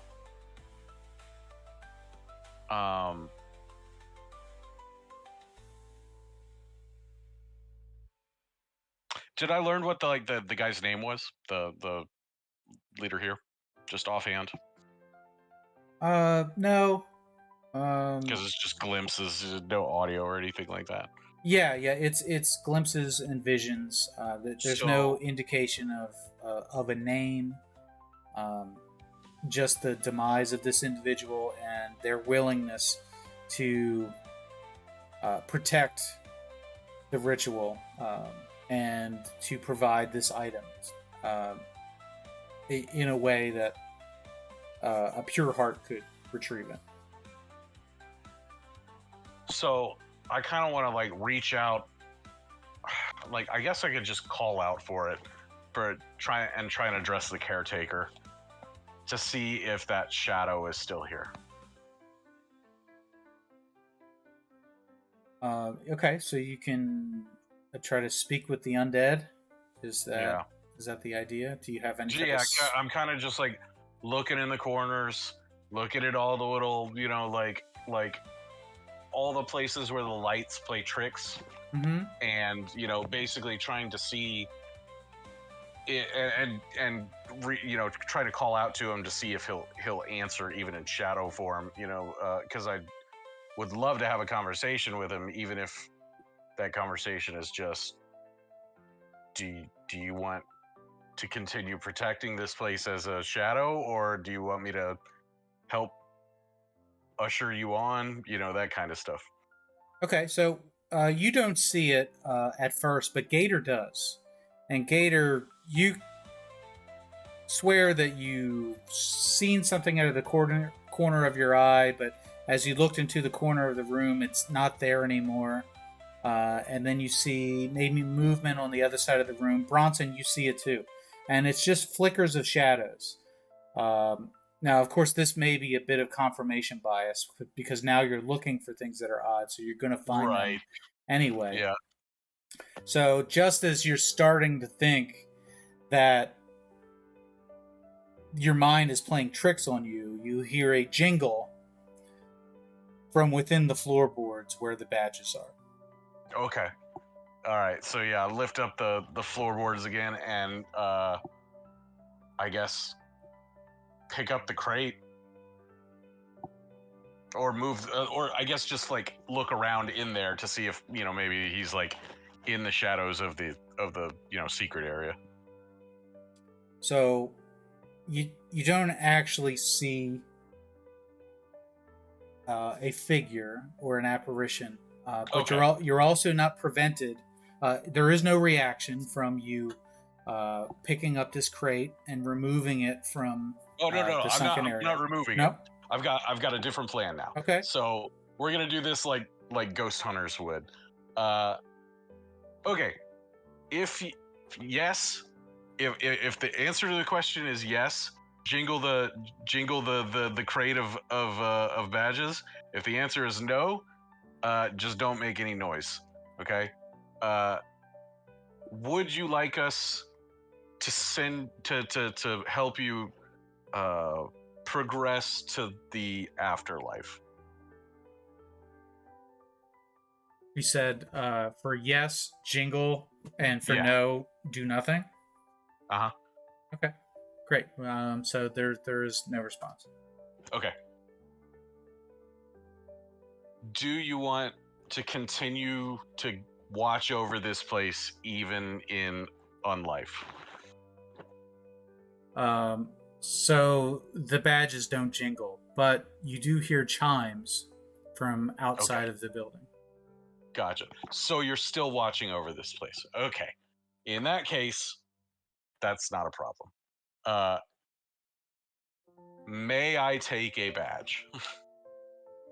So the chiming grows in volume as a stronger wind blows around the dojo itself. All right.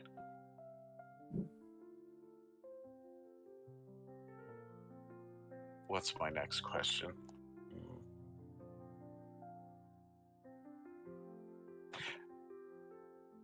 Do you want me to take the sword with me? And the chimes continue to jingle as this steady breeze is blowing through. Outside, Rosa, it's beautiful as the wind is blowing through your hair. It is a partly cloudy day, 72 degrees, and you see a squirrel.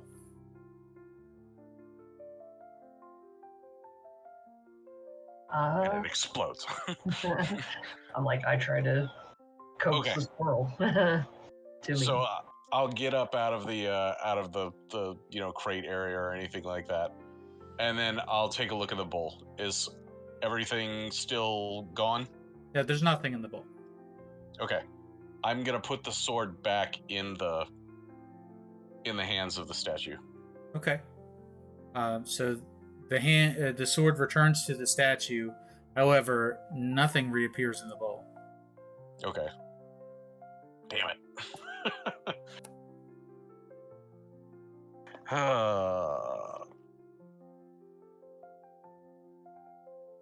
I need that stuff back. So bad. Way more than this sword.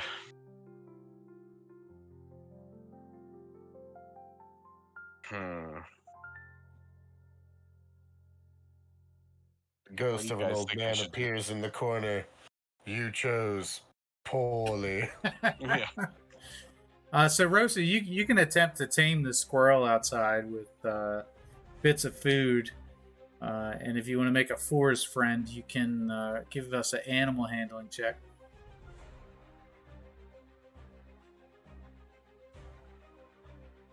I can't remember. I'm not proficient in that, but I do have a modifier. Yeah. I can't remember. I'm mixing that up with probably old D&D. That is crooked. Try again. 18. 18. Yeah. So, if you like, you can take the squirrel with you.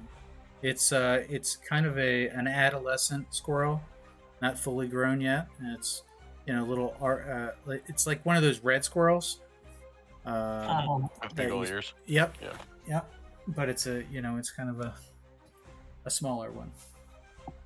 So you can hold on to him and be your friend. I asked the little squirrel if it wants to come with me, because if it doesn't, then why force it? Do you have speak with animals? No. Okay. You don't get any response, but it doesn't bite you, so Maybe the squirrel has speak with humans. Maybe he's a cleric squirrel. maybe he's a druid.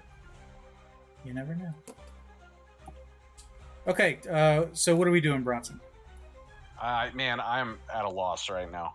I mean, obviously, I guess I could go get a badge. Yeah, Gator. Any advice? I'm like so it's out of ideas. Like maybe Arcana check, see if there's like, no, or how about investigation check? Is there like something to the statue? Like maybe a hidden panel or something? Well, what you've determined is that you found the hidden panel. You've deciphered the purpose of the statue and the bowl, and you fully explored the room itself and its purpose. You've learned how the room stayed in its current condition and the presence of some type of shadowy figure that seems to be protecting the room. Yeah. This is the first badge to come with buyer's remorse. That's Yeah. all. We can't uncomplete the puzzle, guys. Boy. Yeah, I got nothing.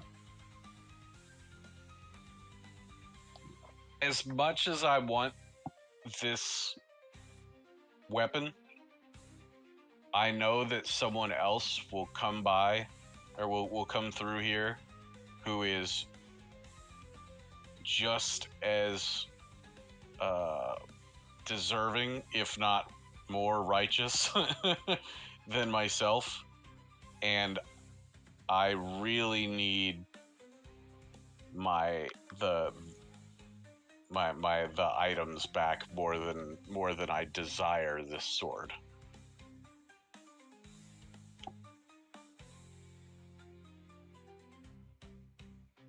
And so I wanna put it back on the like I really do want to put it back on the pedestal and see if I can get my ring and badge and didn't you already do that and nothing happened?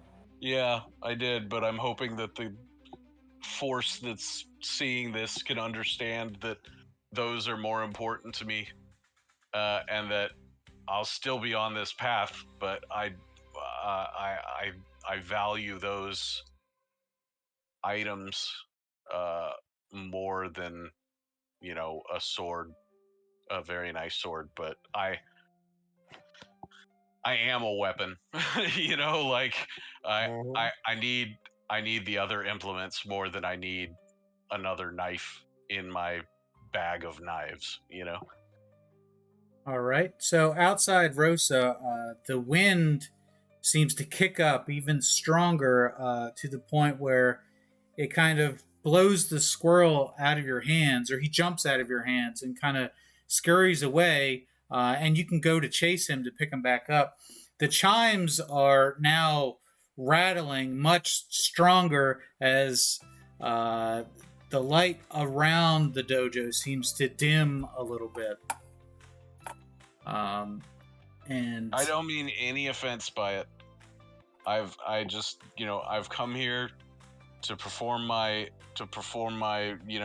trial, to continue on the King's Road, to try and become the champion, but specifically the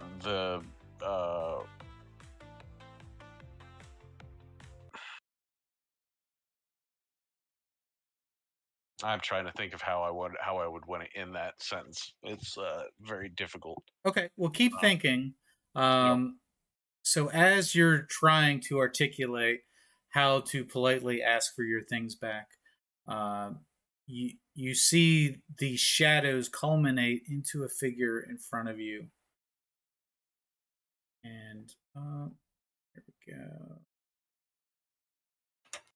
Where'd it go? It turns out this is just a truth sword factory. It's gone. Anybody can bring 3 things and produce a truth sword. There it is. Oh, Lord. And this is where we're going to leave things for today, as this shadowy figure. Oh, I never showed you that.